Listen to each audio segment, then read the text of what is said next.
ನಮಸ್ಕಾರ. ಇದು ಜಾಣ ಸುದ್ದಿ, ವಿಜ್ಞಾನ, ವಿಚಾರ ಹಾಗೂ ವಿಸ್ಮಯಗಳ ಧ್ವನಿ ಪತ್ರಿಕೆ. ದಿನದಿನವೂ ವಿಜ್ಞಾನ.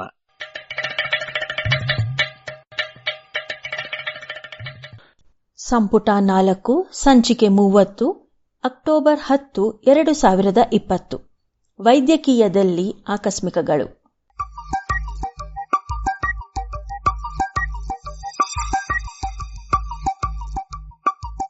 ಗೆರೆಗಳಲ್ಲಿ ಅಡಗಿದ ಹೃದಯದ ರಹಸ್ಯ.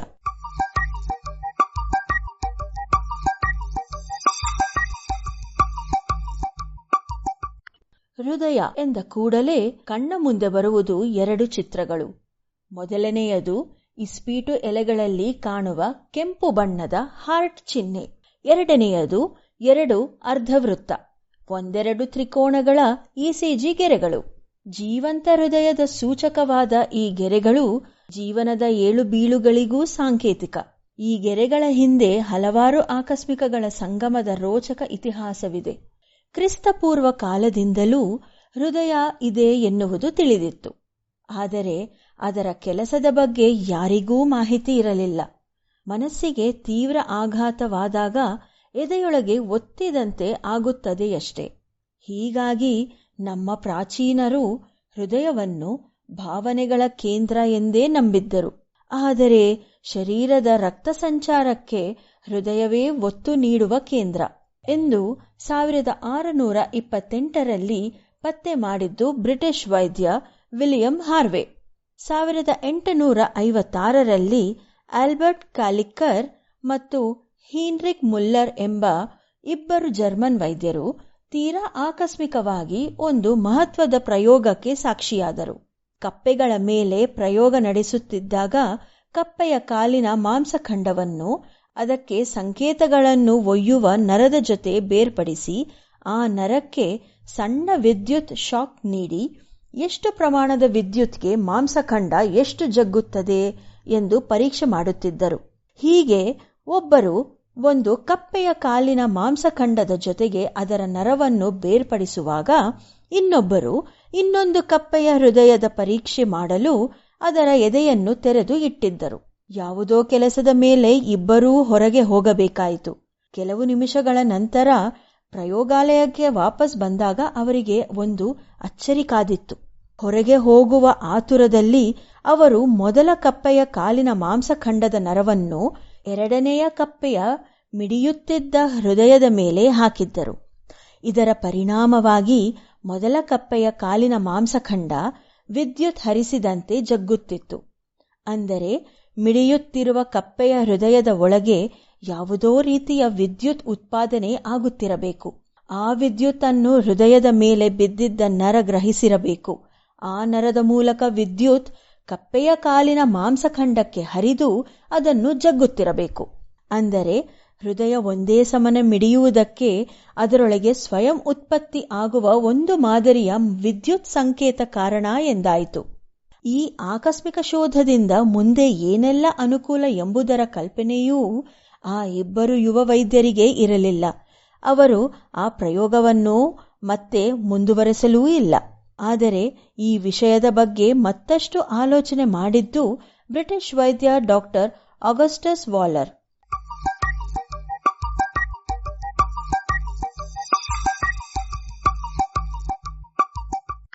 ಆಗಸ್ಟಸ್ ವಾಲರ್ ತನ್ನ ಬಲಗೈ ಮತ್ತು ಎಡಗಾಲನ್ನು ಉಪ್ಪು ನೀರಿನ ದ್ರಾವಣದಲ್ಲಿ ಮುಳುಗಿಸಿ ಆ ದ್ರಾವಣಗಳನ್ನು ಸಣ್ಣ ಪ್ರಮಾಣದ ವಿದ್ಯುತ್ ಅಳೆಯುವ ಪಾದರಸದ ಮಾಪನಕ್ಕೆ ಜೋಡಿಸಿದರು.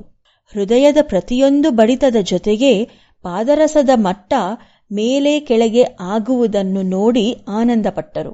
ಈ ಏರಿಳಿತಗಳನ್ನು ಕಾಗದದ ಮೇಲೆ ಮುದ್ರಿಸಿದರೂ ಕೂಡ. ಆದರೆ ಈ ಪ್ರಕ್ರಿಯೆಯನ್ನು ಕೇವಲ ಒಂದು ಕೌತುಕವನ್ನಾಗಿ ಮಾತ್ರ ಡಾಕ್ಟರ್ ವಾಲರ್ ಗ್ರಹಿಸಿದರು. ಸ್ವತಃ ಹಿರಿಯ ವೈದ್ಯರಾಗಿದ್ದರೂ ಹೃದಯದ ಕಾಯಿಲೆಗಳಲ್ಲಿ ಈ ಪ್ರಕ್ರಿಯೆ ಯಾವ ರೀತಿ ವರ್ತಿಸಬಹುದು ಎಂಬ ಕುತೂಹಲ ಅವರನ್ನು ಕಾಡಲಿಲ್ಲ. ಡಾಕ್ಟರ್ ವಾಲರ್ ಕಳೆದುಕೊಂಡ ಅವಕಾಶವನ್ನು ಸಮರ್ಥವಾಗಿ ಬಳಸಿಕೊಂಡದ್ದು ಹಾಲೆಂಡ್ ದೇಶದ ವೈದ್ಯ ವಿಲಿಯಂ ಅಯಂತೋಫೆನ್. ಡಾಕ್ಟರ್ ಅಯಂತೋಫೆನ್ 26ನೆಯ ವಯಸ್ಸಿನಲ್ಲಿಯೇ ಹಾಲೆಂಡ್ನ ಲೀಡೆನ್ ವಿಶ್ವವಿದ್ಯಾಲಯದಲ್ಲಿ ಪ್ರಾಧ್ಯಾಪಕರಾಗಿ ನಿಯುಕ್ತರಾದ ಪ್ರತಿಭಾವಂತ. ಡಾಕ್ಟರ್ ವಾಲರ್ ಅವರ ಪ್ರಯೋಗದ ಬಗ್ಗೆ ಅರಿತ ಡಾಕ್ಟರ್ ಆಂಥೋಫೆನ್ ಆ ಇಡೀ ಪ್ರಕ್ರಿಯೆಯನ್ನು ಪರಿಷ್ಕರಿಸುವ ವಿಧಾನಗಳನ್ನು ಹುಡುಕತೊಡಗಿದರು. ಹೃದಯದಲ್ಲಿ ಜನಿಸುವ ವಿದ್ಯುತ್ನ ಪ್ರಮಾಣ ಎಷ್ಟು ಕಡಿಮೆ ಎಂದರೆ ಡಾಕ್ಟರ್ ಆಂಥೋಫೆನ್ ಅವರ ಪ್ರಯೋಗಾಲಯದ ಹೊರಗೆ ಯಾವುದಾದರೂ ಕುದುರೆ ಬಂಡಿ ವೇಗವಾಗಿ ಹೋದರೆ ಅವರ ಯಂತ್ರ ಹೃದಯದ ವಿದ್ಯುತ್ ಬದಲಿಗೆ ಆ ಬಂಡಿಯ ಚಲನೆಯ ಕಂಪನಗಳನ್ನು ಗ್ರಹಿಸುತ್ತಿತ್ತು. ಈ ರೀತಿಯಲ್ಲಿ ಮುಂದುವರೆದರೆ ಈ ಯಂತ್ರಕ್ಕೆ ಯಾವುದೇ ಭವಿಷ್ಯ ಇರಲಾರದು ಎಂದು ಡಾಕ್ಟರ್ ಆಂಥೋಫೆನ್ ನಿರ್ಧರಿಸಿದರು. ಇಡೀ ಪ್ರಕ್ರಿಯೆಯನ್ನು ಭಿನ್ನವಾಗಿ ಮಾಡಬೇಕು, ಅಂದರೆ ಭಿನ್ನವಾಗಿಯೇ ಆಲೋಚಿಸಬೇಕು. ಯಂತ್ರಗಳ ಹೊಸದಾದ ಮಾದರಿಗಳನ್ನು ನಿರ್ಮಿಸಬೇಕು. ಇದು ಡಾಕ್ಟರ್ ಆಂಥೋಫೆನ್ ಅವರ ಎದುರಿಗೆ ನಿಂತ ದೊಡ್ಡ ಸವಾಲು. ಹೃದಯದ ಬಡಿತದಲ್ಲಿ ತೀರಾ ಕಡಿಮೆ ವಿದ್ಯುತ್ ಪ್ರವಾಹ ಇರುತ್ತದೆ.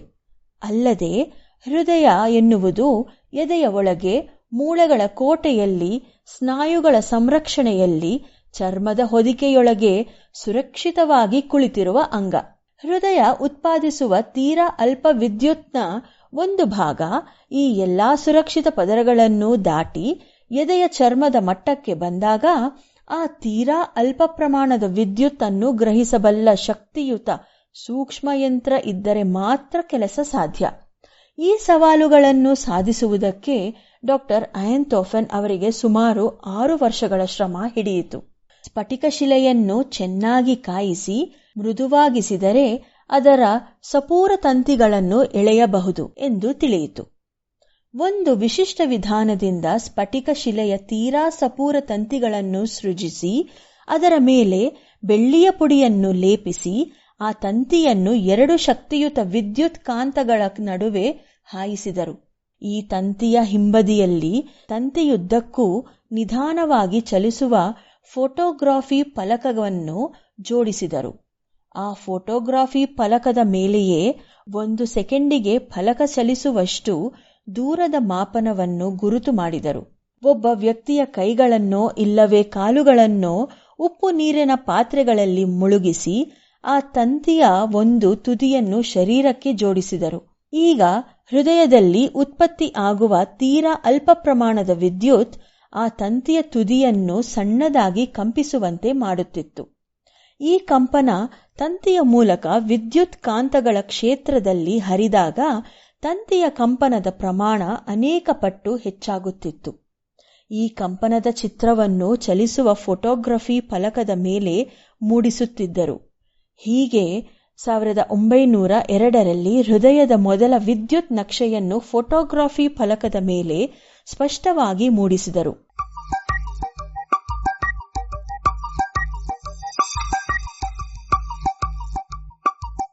ಈ ಮಟ್ಟದ ನಿಖರವಾದ ಯಂತ್ರ ಆ ಕಾಲಕ್ಕೆ ಇಡೀ ಜಗತ್ತಿನಲ್ಲಿ ಇನ್ಯಾವುದೂ ಇರಲಿಲ್ಲ. ಅಷ್ಟು ಭಾರೀ ಯಂತ್ರವೂ ಇರಲಿಲ್ಲವೆನ್ನಿ. ಅದು ಸುಮಾರು 300 ಕಿಲೋ ತೂಗುತ್ತಿತ್ತು. 2 ಕೋಣೆಗಳಷ್ಟು ದೊಡ್ಡದಿತ್ತು. ಇದೇ ಮೊದಲ ಇಸಿಜಿ ಯಂತ್ರ. ಒಮ್ಮೆ ಹೃದಯದ ವಿದ್ಯುತ್ ನಕ್ಷೆ ಇಸಿಜಿ ಎಲೆಕ್ಟ್ರೋಕಾರ್ಡಿಯೋಗ್ರಫಿ ಸಫಲವಾಗಿ ಮೂಡಿಸಲು ಸಾಧ್ಯ ಎಂಬುದನ್ನು ಆವಿಷ್ಕರಿಸಿದ ನಂತರ ಡಾಕ್ಟರ್ ಆಂಥೋಫೆನ್ ಅವರ ಮುಂದಿನ ಗುರಿ ಈ ಬೃಹತ್ ಯಂತ್ರವನ್ನು ಚಿಕ್ಕದು ಮಾಡುವುದು ಹೇಗೆ ಎಂಬುದು. ಇದಕ್ಕೆ ವೈಜ್ಞಾನಿಕ ಉಪಕರಣಗಳನ್ನು ಉತ್ಪಾದಿಸುವ ಒಂದು ಬ್ರಿಟಿಷ್ ಸಂಸ್ಥೆಯ ಜೊತೆ ಒಪ್ಪಂದ ಮಾಡಿಕೊಂಡರು. ಆ ಸಂಸ್ಥೆಯ ವಿಜ್ಞಾನಿಗಳು ಸುಮಾರು 9 ವರ್ಷಗಳ ಶ್ರಮದ ನಂತರ 2 ಕೋಣೆ ಗಾತ್ರದ ಉಪಕರಣವನ್ನು ಒಂದು ಮೇಜಿನ ಮೇಲೆ ಇಡುವಷ್ಟು ಗಾತ್ರಕ್ಕೆ ತಂದರು. ಹೀಗೆ ಆಸ್ಪತ್ರೆಗಳಿಗೆ ಸರಬರಾಜು ಮಾಡಲು ಅನುಕೂಲವಾದ ಇಸಿಜಿ ಯಂತ್ರಗಳು ಮಾರುಕಟ್ಟೆಗೆ ಬಂದವು. ಯುರೋಪ್ ಮತ್ತು ಅಮೆರಿಕದ 100 ಆಸ್ಪತ್ರೆಗಳಲ್ಲಿ ಇಸಿಜಿ ಯಂತ್ರಗಳ ಬಳಕೆ ಆರಂಭವಾಯಿತು. 1926ರ ಸುಮಾರಿಗೆ ಈ ಯಂತ್ರಗಳ ತೂಕ ಸುಮಾರು 40 ಕಿಲೋಗಳಿಗೆ ಇಳಿಯಿತು. ಆಗ ಅವುಗಳನ್ನು ಗಾಲಿ ಕುರ್ಚಿಯ ಮೇಲೆ ಹೊತ್ತು ರೋಗಿಗಳ ಬಳಿಗೆ ಸಾಗಿಸಲು ಅನುಕೂಲವಾಯಿತು. ಓಡಾಡಲು ಆಗದಷ್ಟು ತೀವ್ರ ಕಾಯಿಲೆಯಿದ್ದ ರೋಗಿಗಳಿಗೆ ಇದು ವರದಾನವಾಯಿತು. ಈ ದಿನ ಅಂಗೈಯಲ್ಲಿ ಹಿಡಿಯುವ ಇಸಿಜಿ ಯಂತ್ರಗಳು, ಇಸಿಜಿ ಮೂಡಿಸಬಲ್ಲ ಕೈಗಡಿಯಾರಗಳು ಮಾರುಕಟ್ಟೆಯಲ್ಲಿ ದೊರೆಯುತ್ತಿವೆ. ಇಸಿಜಿ ನಕ್ಷೆಗಳನ್ನು ವಿವರವಾಗಿ ಅಧ್ಯಯನ ಮಾಡಿ ಅದಕ್ಕೆ ಒಂದು ವಿಜ್ಞಾನದ ಚೌಕಟ್ಟನ್ನು ನೀಡಿದ ಗರಿಮೆ ಬ್ರಿಟಿಷ್ ವೈದ್ಯ ಡಾಕ್ಟರ್ ಥಾಮಸ್ ಲೂಯಿಸ್ ಅವರದ್ದು. 1913ರ ಸುಮಾರಿಗೆ ಡಾಕ್ಟರ್ ಲೂಯಿಸ್ ಅವರು ಇಸಿಜಿ ಬಗ್ಗೆ ಮತ್ತು ವೈದ್ಯಕೀಯ ಕ್ಷೇತ್ರದಲ್ಲಿ ಅದರ ಉಪಯುಕ್ತತೆಯ ಬಗ್ಗೆ ಒಂದು ಅಧಿಕಾರಯುತ ಪುಸ್ತಕ ಬರೆದರು. ಅದರಲ್ಲಿ ಬರೆದಿದ್ದ ಹಲವಾರು ವಿಷಯಗಳು ಸ್ವತಃ ಡಾಕ್ಟರ್ ಆಂಥೋಫನ್ ಅವರಿಗೇ ತಿಳಿದಿರಲಿಲ್ಲ. ಹೃದಯಾಘಾತ, ಹೃದಯದ ಪಂಪ್ ನಿಷ್ಕ್ರಿಯೆ, ಹೃದಯ ಬಡಿತದ ಏರುಪೇರು, ಈ ರೀತಿಯ ಹಲವಾರು ಸಮಸ್ಯೆಗಳನ್ನು ಇಸಿಜಿ ಮೂಲಕ ಪತ್ತೆ ಮಾಡಬಹುದು ಎಂದು ತಿಳಿದ ಮೇಲಂತೂ ಇಸಿಜಿ ಯಂತ್ರಗಳ ಉಪಸ್ಥಿತಿ ಜಗತ್ತಿನ ಪ್ರತಿಯೊಂದು ಆಸ್ಪತ್ರೆಗೂ ಅವಶ್ಯಕವಾಯಿತು. ಎದೆಯ ತೊಂದರೆಗಳು ಹೃದಯಕ್ಕೆ ಸಂಬಂಧಿಸಿದವೇ ಅಥವಾ ಅಲ್ಲವೇ ಎಂದು ನಿರ್ಧರಿಸುವುದಕ್ಕೆ ಇಂದಿಗೂ ಇಸಿಜಿ ಪ್ರಮುಖವಾದ ಪರೀಕ್ಷೆ. ಈ ಮಹತ್ ಸಾಧನೆಗೆ ಡಾಕ್ಟರ್ ಆಂಥೋಫನ್ ಅವರಿಗೆ 1924ರ ವೈದ್ಯಕೀಯ ಕ್ಷೇತ್ರದ ನೊಬೆಲ್ ಪಾರಿತೋಷಕ ಲಭಿಸಿತು. ಅದರಲ್ಲಿ ಲಭಿಸಿದ ಹಣ ಸುಮಾರು $40,000. ಇಸಿಜಿ ಯಂತ್ರದ ತಯಾರಿಕೆಯಲ್ಲಿ ತಮ್ಮ ಬೆನ್ನೆಲುಬಾಗಿ ನಿಂತು ಕೆಲಸ ಮಾಡಿದ್ದ ತಮ್ಮ ಸಹಾಯಕನಿಗೆ ಅದರಲ್ಲಿ ಅರ್ಧ ಮೊತ್ತ ಕೊಡಬೇಕೆಂದು ಸಂಕಲ್ಪ ಮಾಡಿದರು. ಆದರೆ 25 ವರ್ಷ ಮುನ್ನ ಅವರ ಜೊತೆ ಈ ಕೆಲಸದಲ್ಲಿ ಭಾಗಿಯಾಗಿದ್ದ ಅವರ ಸಹಾಯಕ ಎಂದೋ ಕೆಲಸ ಬಿಟ್ಟು ಹೋಗಿದ್ದಾಗಿತ್ತು. ಆತನನ್ನು ಹುಡುಕುತ್ತಾ ಹೋದ ಡಾಕ್ಟರ್ ಆಂಥೋಫನ್ ಅವರಿಗೆ ಆತ ಈಗಾಗಲೇ ಮರಣ ಹೊಂದಿರುವ ವಿಷಯ ತಿಳಿಯಿತು. ಆತನ 2 ತಂಗಿಯರು ಬಹಳ ಬಡತನದಲ್ಲಿ ಬಾಳುತ್ತಿದ್ದಾರೆ ಎಂಬ ವಿಷಯ ತಿಳಿಯಿತು. ಡಾಕ್ಟರ್ ಆಂಥೋಫನ್ ಆ ಸಹಾಯಕನ 2 ತಂಗಿಯರನ್ನು ಪತ್ತೆ ಮಾಡಿ ನೊಬೆಲ್ ಬಹುಮಾನದ ಜೊತೆ ಬಂದಿದ್ದ ಅರ್ಧ ಹಣವನ್ನು ಅವರಿಬ್ಬರಿಗೂ ಕೊಟ್ಟರು. ಹೀಗೆ ಡಾಕ್ಟರ್ ಆಂಥೋಫನ್ ತಿಳಿಸಿಕೊಟ್ಟದ್ದು ಕೇವಲ ಹೃದಯದ ರಹಸ್ಯವನ್ನಷ್ಟೇ ಅಲ್ಲ. 2 ಸಂಶೋಧಕರು ಕಪ್ಪೆಗಳ ಪರೀಕ್ಷೆಯನ್ನು ಅರ್ಧದಲ್ಲೇ ಬಿಟ್ಟು ಹೋದ ಒಂದು ಆಕಸ್ಮಿಕ ಘಟನೆ ಇಂದು ಜಗತ್ತಿನಾದ್ಯಂತ ಲಕ್ಷಾಂತರ ಜನರ ಉತ್ತಮ ಚಿಕಿತ್ಸೆಗೆ ಕಾರಣವಾಗಿದೆ.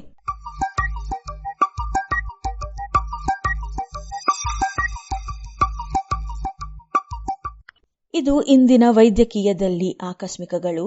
ರಚನೆ ಕಿರಣ್ ಸೂರ್ಯ, ಜಾಣಧ್ವನಿ ಅಶ್ವಿನಿ.